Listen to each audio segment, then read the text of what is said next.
السلام عليكم. نحن دحين على أساس إنه لي- نحن حط القناة حق ناسا حتى نشوف الميكروسيستم غير اللي عندنا، نشيك على السيستم إيش متوافق. خليكم معي.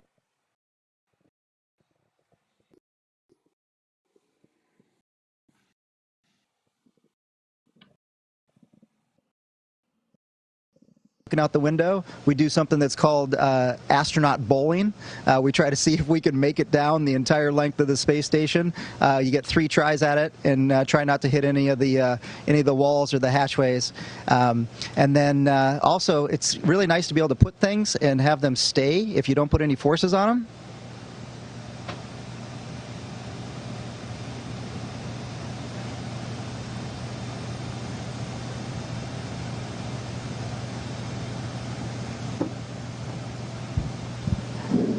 And that never gets old either. You can do that anytime you want. Hi, my name's Taryn Carey. My question is, what research do you do in space?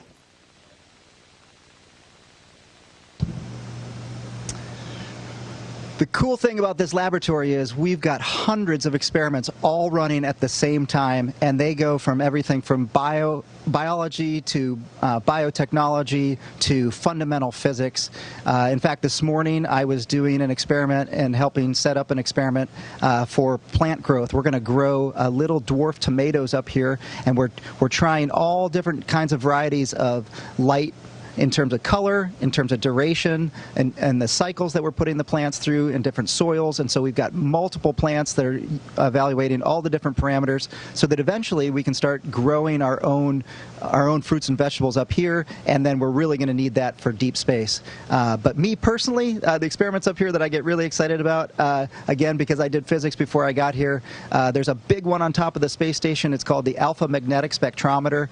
Super cool experiment that is just collecting cosmic rays from the universe and answering questions about dark matter and dark energy. And it's seen some really, really cool physics. We've got another one that's called the Cold Atom Lab. Again, it's a fundamental physics experiment where we're looking at something called a Bose-Einstein condensate. What's cool is it's the same technology we have on the ground, but up here you don't have to fight gravity, so you don't have to add any more energy to the system, which means things can get colder than they would be on the ground. And so we can actually see quantum mechanics happen at the macroscopic level. You could actually see quantum mechanics, which is really, really cool. In terms of the science, I'm often asked, what is it we're going to learn? And having done physics and science in my life, I know that if we already know what we're going to find, then I'll tell you what, there's no reason to be doing the science. The reason we're doing the science is because we don't know what we're going to find, but I know it's going to be awfully, awfully cool. My name's Ellen Dashalier, and how has being in space changed your perspective of the world we live in?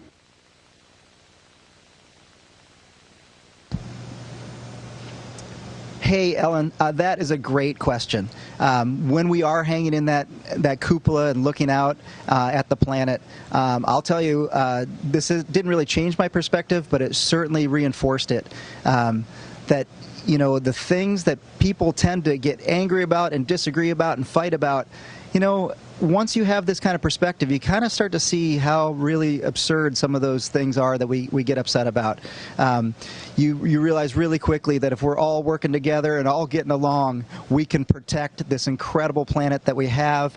We are just so lucky to have this planet. We've essentially won the lottery. Well, we have in terms of the galactic scale. And so it's such a perfect planet. There's no part of this planet that isn't beautiful, and that thin layer of atmosphere is all that's keeping us from being just a dried up rock. So we just need to take good care of it, and that's the perspective that I've gained from being up here.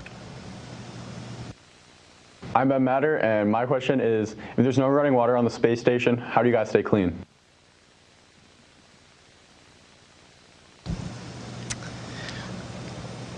Well, I sure hope that my crewmates would say that I do stay clean. We certainly try hard. But you're right, there is no running water up here.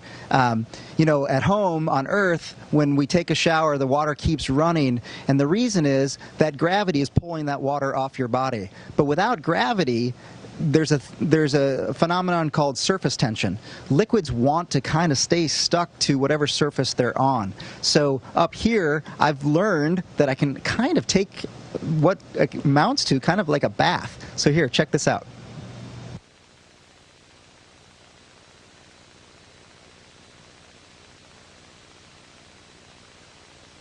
This is probably a really bad idea right next to an electric microphone. Hold on.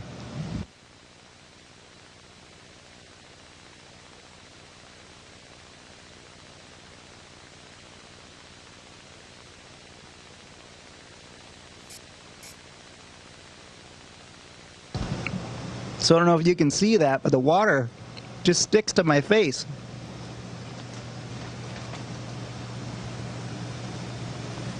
And so you essentially can take a bath because the water is just going to stay there, and you can get warm water on you and shake it around a little bit. But yeah, I am missing a regular shower, and I'm looking forward to getting home and getting one. Hi, I'm Kaylee Pollack. Are there any changes NASA has made to their spacecraft to make them more aerodynamic and easy to fly?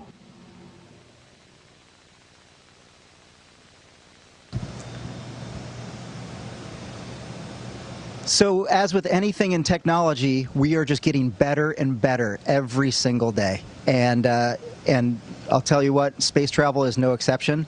The spacecraft that we flew up here, the SpaceX Crew Dragon, is a highly automated vehicle that the human can get in the loop and fly it as necessary. But really, it's an incredibly self-sufficient and automatic vehicle.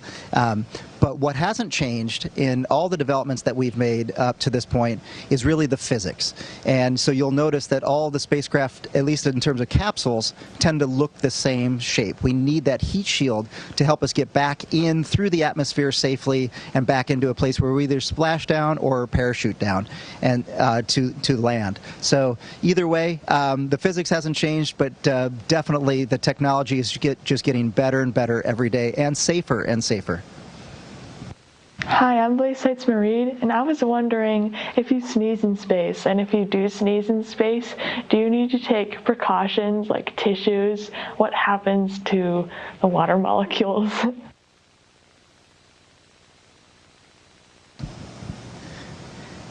So that is a great question. If you ask my family, I do those kind of full-body dad sneezes. They think that I'm doing that by choice, but I'm not.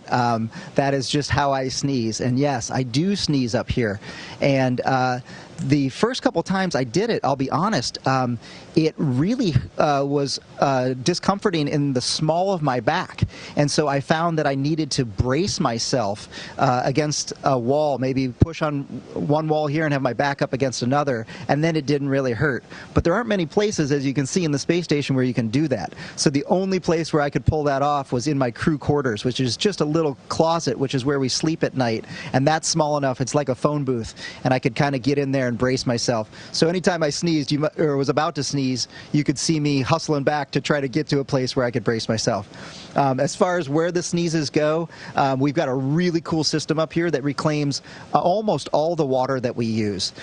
So what we joke about is that we turn yesterday's coffee into tomorrow's coffee. It's an incredible system. We end up with really, really clean water, cleaner water than typically anybody can get out of their tap. But we reclaim everything, including any sweat or other moisture that comes off our bodies. So long answer to say, yeah, the moisture from a sneeze probably ends up there too, although we try to go into our sleeves just like a good person should. On behalf of Charlevoix, our community, our schools, staff, students, we would really like to thank NASA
نحن بنواجه في البث المباشر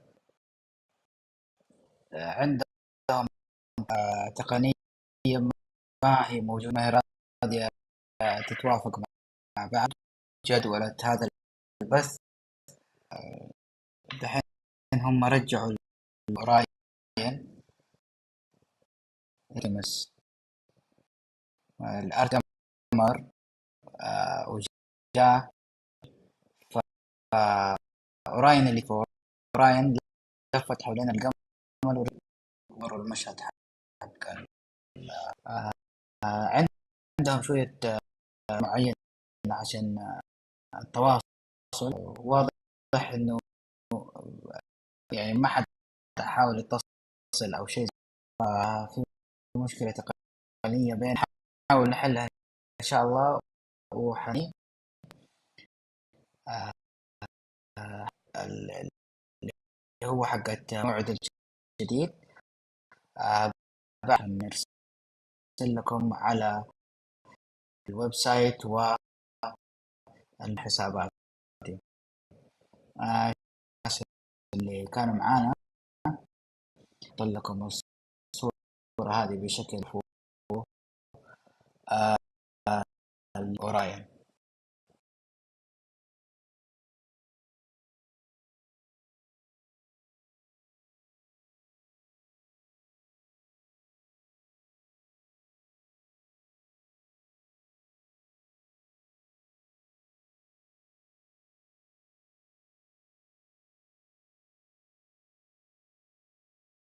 Tranquil waters of the Pacific, the latest chapter of NASA's journey to the moon comes to a close. Orion, back on Earth. Unofficial splashdown time, 11:40 and 30 seconds a.m. Central Time.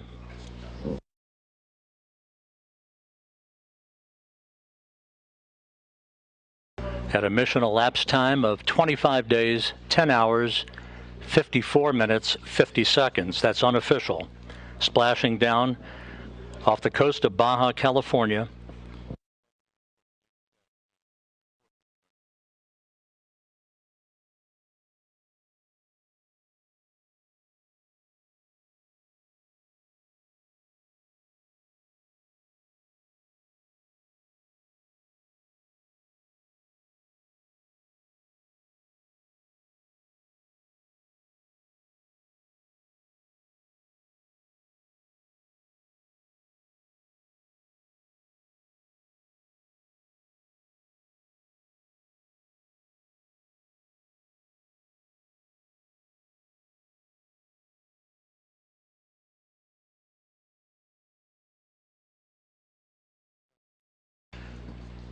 And there it is, high over the Pacific, America's new ticket to ride to the moon and beyond now in view.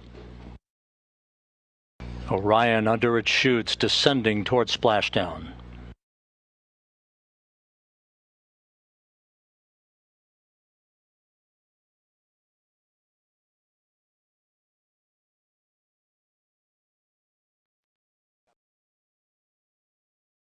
Orion in the perfect orientation for splashdown, just seconds away.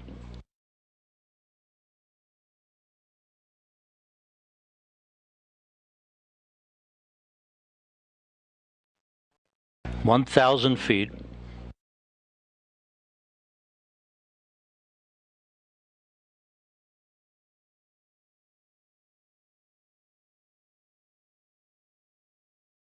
Good descent rate.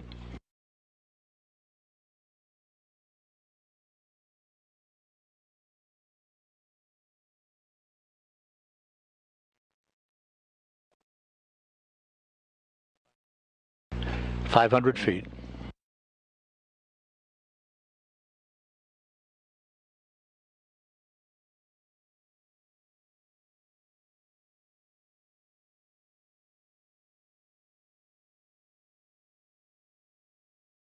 Splashdown.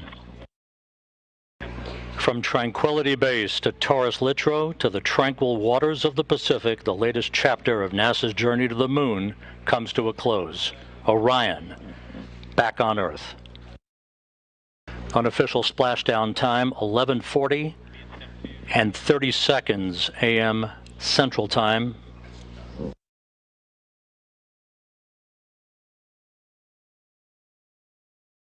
At a mission elapsed time of 25 days, 10 hours, 54 minutes, 50 seconds. That's unofficial. Splashing down.